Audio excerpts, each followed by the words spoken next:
In the echoing silence of a grand ballroom, where the ghosts of laughter and music still clung to the crystal chandeliers, a lone figure moved with a quiet, practiced rhythm. This was Elena's world after midnight, a vast, empty stage where she swept away the remnants of someone else's perfect day. Confetti, like fallen jewels, littered the polished marble floor, and the faint, sweet scent of wilting roses and spilled champagne hung heavy in the air. For her, a single mother whose life was a tapestry of carefully managed struggles, this job was a lifeline, a silent contract she made with the night to provide for her son. Each sweep of her broom was a deliberate act, a push against the tide of exhaustion, a small victory in a battle no one else could see. She was a phantom in this opulent world, her presence meant to erase, not to be seen. She moved through the deserted tables, her reflection a fleeting shadow in the gleaming silverware. In her mind, she pictured the bride, a woman in a cloud of white, and the groom, his smile as bright as the future that stretched before them. There was no envy in her heart, only a distant, weary acknowledgement of the chasm that separated their lives. Her own dreams were simpler, more immediate: a full refrigerator, a new pair of shoes for her growing boy, a moment of peace before the sun rose to demand more of her. The soft squeak of her shoes on the floor was the only sound, a lonely metronome marking the time until she could return to the small apartment that was her entire kingdom, a place where she was not a cleaner, but a queen, a mother, a protector. Suddenly, the grand double doors at the far end of the hall swung inward, breaking the spell of her solitude. A man in a tailored tuxedo stepped inside, his form silhouetted against the dim light of the corridor. It was the groom. His tie was loosened, and his posture lacked the celebratory confidence of a few hours prior. He looked lost. Elena instinctively froze, her body tensing as she tried to melt into the shadows, to become just another piece of the background. Her job was to be invisible, and the sudden presence of someone from that other world felt like an intrusion. A spotlight swinging unexpectedly in her direction. She clutched her broom tighter, hoping he was simply retrieving a forgotten coat or a misplaced phone and would soon be gone, leaving her to her work. He didn't seem to be looking for an object. Instead, his gaze swept across the cavernous room, a flicker of something unreadable in his eyes. He took a few hesitant steps forward, his expensive shoes clicking softly, a sound that seemed to count down to something inevitable. His eyes passed over the gilded chairs and the towering floral arrangements before they finally settled on her. He stopped, dead in his tracks. The air grew thick, charged with a sudden, inexplicable tension. For a long moment, he just stared, his expression shifting from mild curiosity to stunned disbelief. It was as if he was looking right through the tired cleaner's uniform and seeing someone he thought he had lost to time. Then he spoke, and his voice, though barely a whisper, shattered the silence. Elena. The name, her name, hung in the air like a fragile, impossible thing. It was a name that belonged to her other life, the one of PTA meetings and bedtime stories, not to this anonymous world of late-night shifts. The broom slipped from her numb fingers, clattering loudly against the marble floor. Her heart hammered against her ribs as she looked up, truly seeing the groom for the first time. His face, though matured and framed by success, held the ghost of a boy she once knew, a boy with haunted eyes and a future no one believed in. In that stunning moment of recognition, the pristine ballroom floor seemed to crack open, revealing a shared history buried deep beneath years of struggle and circumstance. He was not a stranger, and she was not invisible, and she knew, with a certainty that chilled her to the bone, that this night was far from over. For a dizzying moment, the world tilted on its axis for Daniel. His mind, a whirlwind of champagne toasts and wedding vows, struggled to reconcile the two images before him. There was the Elena from his memory, a vibrant young volunteer with eyes full of unwavering belief. And then there was this woman, her face etched with a quiet weariness, her hands calloused from work, holding a broom instead of a book. The temptation to retreat was a powerful, physical force, pulling him back toward the warmth and light of the corridor where his new life waited. He could simply apologize, claim it was a case of mistaken identity, and vanish back into the role of the successful man he had become. To acknowledge her was to risk unraveling the perfect tapestry he had so carefully woven, a life built on leaving the boy in the shelter far, far behind. Elena's heart, a frantic bird in a cage, beat against her ribs. The name, spoken by him, felt like a brand, marking her as someone from a past she had compartmentalized. She saw not the groom, but the boy, thin, angry, and coiled with a pain so deep she had wondered if it could ever be reached. To see him now, transformed by wealth and standing in a place like this, was a shock that stole the air from her lungs. Her immediate instinct was one of self-preservation. She wanted to shrink back into her role, to become invisible again. This man's world was not hers. His acknowledgement was not a gift, but a complication, a bridge to a past filled with sacrifice and struggle that she had no desire to revisit. She simply wanted to finish her work and return to the safety of her son, her one true treasure. The silence stretched, thick with unspoken history. Daniel could feel the weight of his father-in-law's expectations, a man who had grilled him about his family, his education, his background. A man who believed that a person's worth was measured by their pedigree. Admitting he knew this cleaner, admitting the context of their connection, would be social suicide. It would plant a seed of doubt, a question mark over the pristine identity he had presented. Every calculated move he had ever made, every carefully chosen word, had been to build a wall around his past. Now, a single person stood before him who could crumble that wall with a single shared memory. The path of least resistance was clear: turn around, walk away, and protect the lie. But then, a voice echoed in his mind, her voice from a lifetime ago. He remembered a small, grey visiting room, the air stale with institutional despair. He had been a storm of teenage fury, convinced the world had discarded him. But she kept showing up. She didn't offer pity. She offered respect. She didn't see a lost cause. She saw potential. One afternoon, after another one of his angry outbursts, she had looked at him, her gaze steady, and said, "The world will only see the monster you show it, Daniel. But I know that's not who you are. You get to decide the man you become."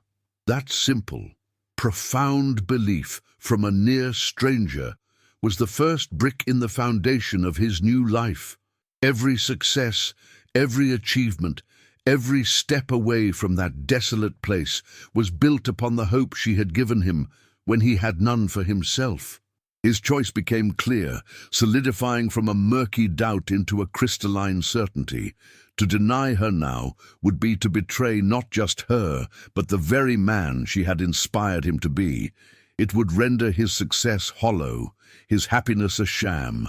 He took a deliberate step forward, the sound of his leather shoe echoing with finality on the marble floor. He closed the distance, not just in feet and inches, but across the years and the vast social canyon that separated them. He met her frightened gaze, and for the first time that night, his own eyes were free of the groom's polished facade, filled instead with a raw, profound gratitude. He extended his hand, not as a man of wealth to a cleaner, but as one soul to another. "I never got to thank you," he said, his voice thick with emotion. "You saved my life." Eleanor's defenses crumbled under the weight of his sincerity. The words, "You saved my life," were not a casual platitude. They were a confession, a testament delivered with a raw vulnerability that stripped away his tuxedo and her uniform, leaving just two people connected by a fragile thread of history. Daniel gestured toward one of the gilded, silk-cushioned chairs, an invitation that felt both absurd and profoundly respectful. Hesitantly, she sat. her work-worn hands resting awkwardly on the fine fabric. He pulled another chair close, ignoring the vast, empty ballroom around them, creating an island of intimacy amidst the echoes of celebration. In that moment, he wasn't the master of the feast, and she wasn't the help. He was just a boy, now a man, finally able to look his rescuer in the eye and say thank you, and the cold marble floor seemed to radiate a sudden, unexpected warmth. He asked about her life, his questions gentle and unprying. At first, Elena's answers were clipped, guarded by years of self-reliance. But when he asked if she had a family, her expression softened, a light kindling in her tired eyes. She spoke of her son, Marco, describing his infectious laugh and his obsession with drawing superheroes. As she talked, the cleaner receded, and the mother emerged, vibrant and full of love. Daniel listened with an unfeigned intensity, his own perfect wedding night forgotten. He saw in her the same unwavering strength he remembered, now channeled into the fierce protection of her child. He found himself confessing his own hopes for a family, a future filled with the kind of warmth and belonging she so clearly embodied. The chasm between them slowly filled, not with words, but with a shared understanding of what truly mattered. "I still have the book you gave me," Daniel said suddenly, his voice quiet. The one about the castaway, who builds a new world from nothing." Elena's eyes widened in faint recognition as he described the worn paperback she'd pulled from a donation box, thinking its theme of survival might resonate. He explained how he read it under his thin blanket at night, the flashlight beam a small circle of defiance against the darkness of the shelter. That book was more than a story. It was a blueprint. It taught him that a person's beginning did not have to be their end. For her, it had been a small, almost forgotten gesture of kindness. For him, it was the first seed of hope planted in the barren soil of his youth, a seed that had grown into the very life he was living now. Yet as he spoke of his success, Elena perceived a subtle dissonance, a faint shadow behind the brilliance of his smile. When she gently inquired about his new family, his answer felt rehearsed, a polished summary that lacked the genuine emotion he showed when speaking of the past. He mentioned his wife with affection, but skimmed over any details about his own upbringing, deftly steering the conversation back to her and Marco. It was a masterful deflection, but she recognized the tactic. It was the same way he used to build walls in the shelter, protecting a wound he didn't want anyone to see. She realized that while he had escaped the poverty of his youth, he was still guarding a different kind of prison, and she wondered what secret he was protecting so fiercely on the happiest night of his life. Just as a comfortable silence settled between them, the grand doors at the end of the ballroom swung open with an authoritative push. A distinguished older man with a severe expression and an immaculate suit stood framed in the doorway, his gaze sweeping the room with proprietary disapproval. "Daniel," he called, his voice sharp and laced with impatience. "Your wife is looking for you. What on earth are you doing?" His eyes landed on Daniel, then shifted to Elena, lingering for a fraction of a second with a look of cold dismissal that instantly categorized and discarded her. The fragile warmth of the moment shattered, replaced by an icy tension. Daniel's posture straightened, the open gratitude in his face vanishing behind a guarded mask. The two separate worlds he inhabited had just collided, and the explosion felt imminent. The older man, whose name was Mr. Harrison, was a monument to old money and unyielding standards. His presence sucked the warmth from the air, leaving a vacuum of judgment. Daniel immediately stood, his body language shifting from relaxed gratitude to a rigid, formal posture. The boy from the shelter was gone, replaced by the polished son-in-law. He turned to Elena, his eyes pleading for a moment, before a mask of polite distance fell over his features. He reached into his pocket, his hand fumbling for his wallet in a gesture that was both desperate and deeply insulting. It was a clumsy, panicked attempt to erase the last 5 minutes, to re-establish the wall between their worlds with the crude mortar of money. He saw her not as a person who had saved him, but as a problem to be managed. A loose thread in the perfect fabric of his new life. His terror was rooted in a memory, a moment that played on a loop in his mind. He remembered his first dinner with Mr. Harrison, seated at a mahogany table so long it felt like a battlefield. The man had grilled him not with the warmth of a potential father, but with the sharp precision of a prosecutor. "Tell me about your family, son. Your breeding." Daniel's heart had hammered against his ribs as he spun the tale he had rehearsed for years, a fiction of respectable deceased parents, a small inheritance, and a privileged upbringing tragically cut short. He painted a portrait of a past that was palatable, impressive, and most importantly, clean. Every word was a lie, a carefully laid stone over the gaping pit of his true origins in a state-run shelter. A place of forgotten children and institutional greyness. This marriage, this life, was built entirely on that lie. Elena saw the shift in his eyes and understood everything in an instant. She recognized the fear of the boy who was always looking over his shoulder, terrified of being sent back. The contempt in Mr. Harrison's gaze was familiar. She had felt it 1,000 times in her line of work, a look that rendered her invisible. But the deepest cut came from Daniel. The hand extending not with gratitude, but with a wad of cash, was a betrayal that stung more than any insult. It was an attempt to buy her silence, to reduce their shared history to a transaction. With a quiet dignity that was her only real armor, she shook her head, refusing the money with a simple, sad glance. She stepped back, picking up her broom, her movements deliberate as she retreated back into the role of the cleaner, becoming a ghost once more in his opulent world. As Daniel was led away by his father-in-law, the older man muttered, "You have to be careful who you speak to, Daniel. Image is everything." To cover his tracks, Daniel offered a quick, plausible lie, claiming he'd mistaken her for a volunteer from a city gala. The excuse was accepted, but the self-loathing it produced settled like a stone in his stomach. He glanced back one last time, seeing Eleanor sweeping near the grand stage. She was no longer the beacon from his past, but a quiet accuser, a living reminder of the authentic self he had traded for a life of gilded pretense. The weight of his success suddenly felt suffocating, a beautiful cage he had built for himself, bar by gilded bar, lie by calculated lie. The joy of his wedding night had curdled into a cold, familiar dread. He rejoined his bride, forcing a smile that didn't reach his eyes, believing the crisis had been narrowly averted. He had made his choice, sacrificing a piece of his soul to protect the fragile architecture of his new identity. He was certain that Elena, with her quiet pride, would simply finish her shift and vanish from his life forever, taking his secret with her.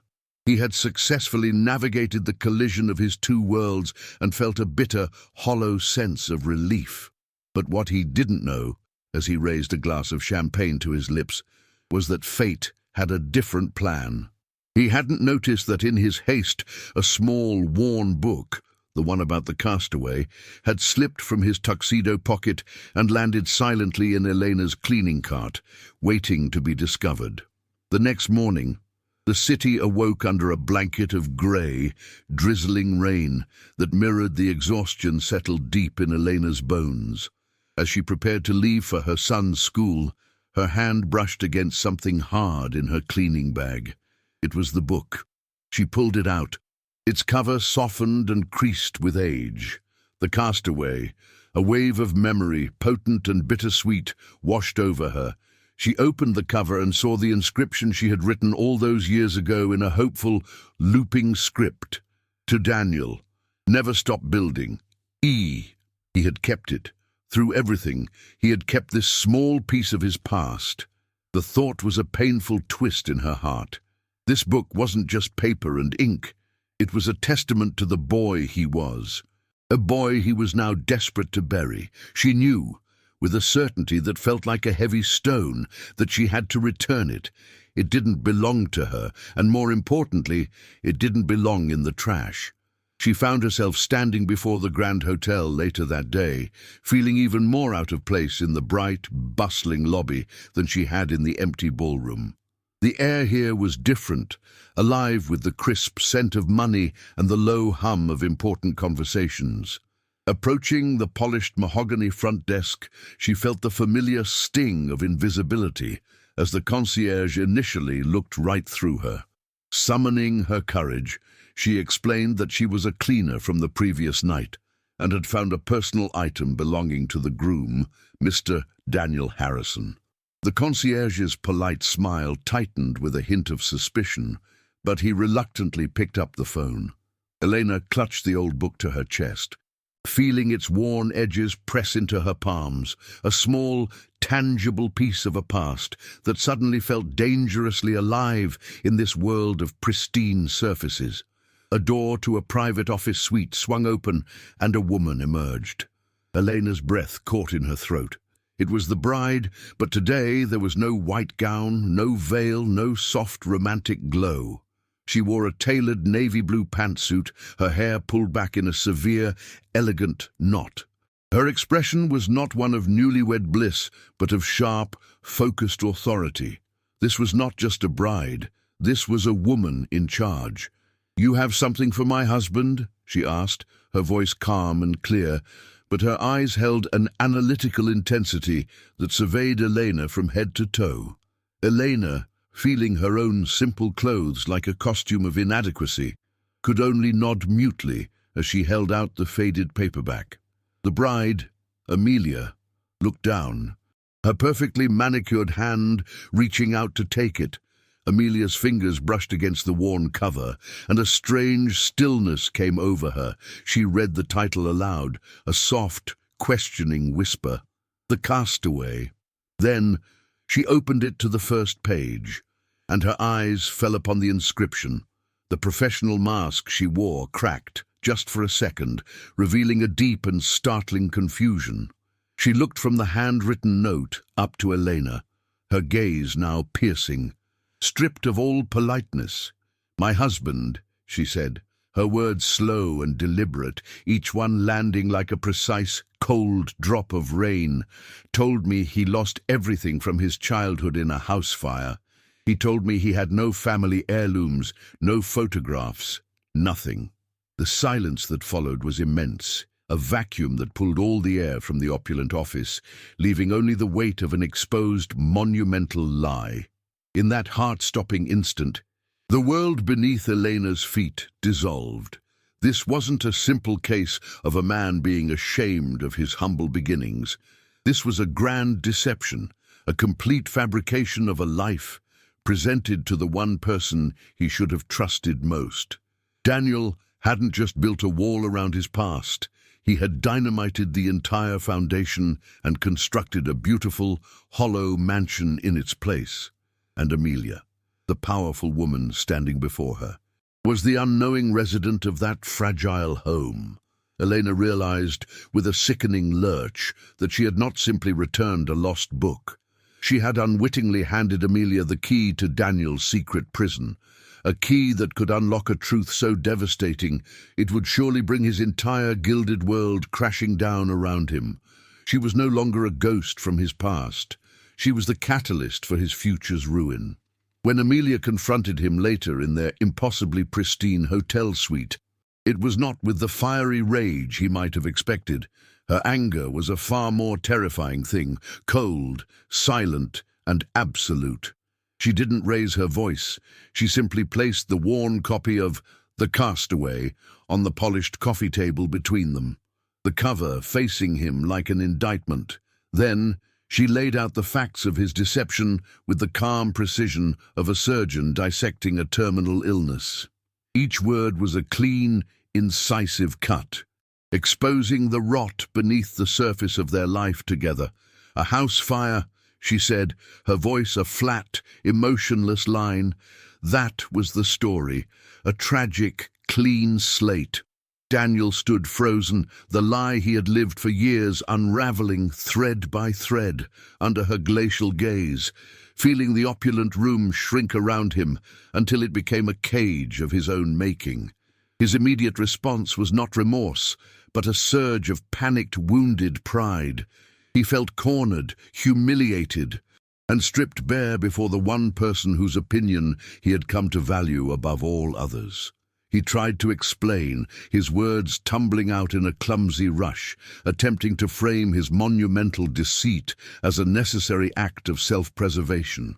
He spoke of the shame of the shelter, the crushing weight of a past that society deemed worthless, arguing that the lie was the only bridge he could build to reach a world where someone like her might see him. Yet, his justification sounded hollow even to his own ears. The pathetic excuses of a frightened boy, not the confident man he pretended to be. He looked to her for a sign of understanding, of mercy, but found only a mask of profound disappointment, a chilling void where love had been just hours before. As the silence stretched, Daniel's fear morphed into a twisted, misdirected anger. The architect of his own downfall, he sought someone else to blame. And his mind settled on Elena. Her reappearance felt like a cruel cosmic joke, a ghost summoned from the depths to sabotage his triumph. A sense of perverse injustice washed over him. He had escaped, he had won, and her mere presence threatened to drag him back into the abyss. He irrationally painted her as the villain, a spectre from a forgotten life who had no right to intrude upon his new one. In a desperate, last-ditch effort to minimize the lie, he told Amelia that Elena was nobody, a forgotten face from a chapter that was long closed, effectively dismissing the profound impact she'd had on his life. This final, callous act of denial only served to seal his fate, deepening Amelia's contempt. Amelia listened to his pathetic defense, her expression unmoving. When he finally fell silent, she spoke, her voice cutting through his self-pity with devastating clarity. "It was never your poverty that would have mattered to me, Daniel," she stated, her words precise and final. "It's the poverty of your character that I cannot forgive." She explained that she had fallen in love with a man she believed to be resilient and authentic, someone who had overcome adversity with integrity. Instead, she had married a phantom, an identity built on a foundation of fear and lies. She gestured toward the book. "That book," she said, her voice trembling with a flicker of emotion, "is a symbol of the man you could have been, the man she saw in you, the man you were too afraid to be." With a slow, deliberate movement, she slipped the heavy diamond ring from her finger and placed it on the table next to the book. The quiet click of gold against wood was the sound of an ending. Left alone in the cavernous suite, Daniel stared at the two objects on the table. The ring, a symbol of the glittering future he had just lost, and the book, a relic of the genuine past he had so vehemently denied. The crushing weight of his choices descended upon him, suffocating him in the opulent silence. He had achieved everything he had ever dreamed of: wealth, status, love, only to destroy it all with the very lies he thought were necessary to obtain it. In his cowardly attempt to bury the boy from the shelter, he had betrayed not only his wife, but also the one person whose simple act of faith had made his entire ascent possible. He was a castaway once more, marooned on an island of his own creation, surrounded by the wreckage of a life that was never truly his to begin with. The silence that answered him was absolute, leaving the question of forgiveness hanging in the air like an impossible dream. For days, Daniel existed in a self-imposed exile. The silence of the grand hotel suite a constant, ringing accusation. He didn't touch the champagne or order room service. He simply sat with the two artifacts of his shattered life, the diamond ring and the tattered book. The opulence around him felt like a mockery, a stage set for a play whose lead actor was a fraud. He read Elena's inscription over and over, the looping script a testament to a faith he had not only failed, but actively betrayed. Amelia's words echoed relentlessly. The poverty of your character. He finally understood that the prison wasn't the shelter he'd escaped from. It was the pristine, hollow identity he had constructed. The boy she had saved would never have been this cowardly. In a moment of searing clarity, he knew what he had to do. It wasn't about winning back his wife or his status. It was about earning back the right to be the man Elena once believed he could become.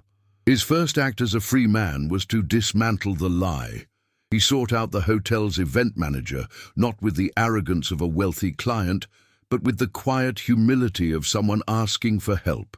He explained he needed to find one of the cleaning staff members to return a personal item and offer a sincere apology. After some gentle but firm persistence, he was given a name and a general neighborhood. The drive was a journey across worlds, leaving behind the manicured perfection of his gilded cage for the vibrant, chaotic reality of Eleanor's life. The streets grew narrower, the buildings closer together, filled with the sounds of children playing and music spilling from open windows. When he finally found her small, immaculately kept apartment building, he felt a profound sense of rightness, as if he were arriving at a destination he had been avoiding his entire life. He knocked on her door, his heart hammering with a fear far greater than any he'd felt facing Mr. Harrison. When Elena opened it, he saw not just her, but a small boy with her same kind eyes peeking out from behind her legs. The domestic warmth of her home, the smell of soup simmering, the sight of colorful drawings taped to the wall was a powerful indictment of the cold emptiness he had chosen. He didn't offer excuses. He simply met her gaze and let the truth spill out, raw and unvarnished. "I am so sorry, Elena," he began, his voice thick with emotion.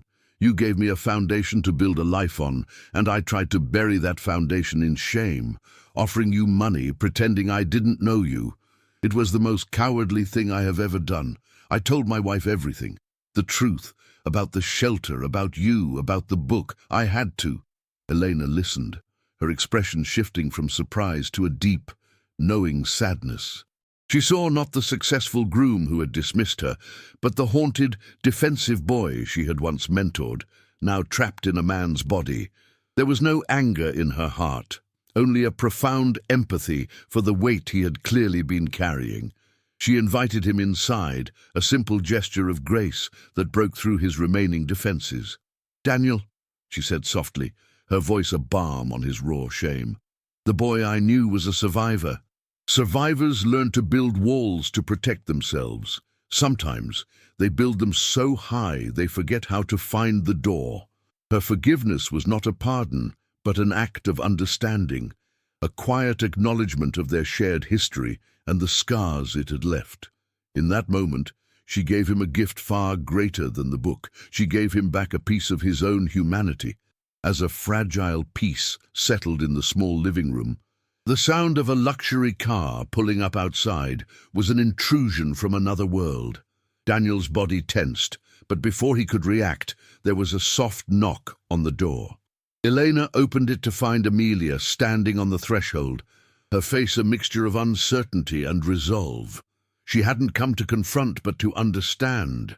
After leaving Daniel, she had done her own research, needing to see the woman who held the key to her husband's past. Seeing him here, stripped of all pretense, his apology hanging in the air, she witnessed the one thing she thought was lost forever, his genuine self. Their eyes met across the room, his filled with remorse, hers with a dawning flicker of hope. The grand reconciliation had not yet happened, but in that small, humble apartment, the first foundation stone of a new, honest life was finally being laid. 6 months later, the sterile silence of the grand ballroom had been replaced by the gentle hum of a sun-drenched afternoon in a public park. The world was no longer a stage for Daniel, but a place to live authentically. He knelt on the grass, his expensive suit from that night long forgotten, replaced by simple jeans and a soft cotton shirt. He was helping Marco, Elena's son, fly a kite shaped like a superhero, its bright colors a defiant splash against the endless blue sky. Amelia sat on a nearby bench, not as the poised executive, but as a woman rediscovering the simple joy of a quiet Saturday. She watched him, her smile genuine, her love no longer conditional on a flawless past, but rooted in the beautiful imperfection of his truth. This was their new life, built not on gilded lies, but on the sturdy, humble foundation of forgiveness and second chances. Elena watched them from the same bench, a quiet sense of peace settling over her like the warm sunlight. The circle of their lives had become an unlikely beautiful thing. After the truth came out, Daniel and Amelia had not just reconciled, they had rebuilt. They established a foundation in Elena's name, a program dedicated to providing mentorship and resources for kids aging out of the shelter system, ensuring that no other child would feel the need to invent a past to deserve a future. Daniel no longer managed assets, he managed hope. Amelia found a new kind of power, not in the boardroom, but in the tangible change she could effect in a young person's life. True wealth, they had discovered, wasn't a number in a bank account, but the sum of the lives you could lift alongside your own, a shared prosperity that enriched the soul. The journey back to oneself is often the longest and most arduous path one can take. For years, Daniel had been a castaway on an island of his own making, believing survival meant hiding the wreckage of his past. He thought success was a fortress built to keep the world out, but learned it was a bridge built to let others in. He had to lose everything he thought he wanted to finally gain what he truly needed, the freedom to be known.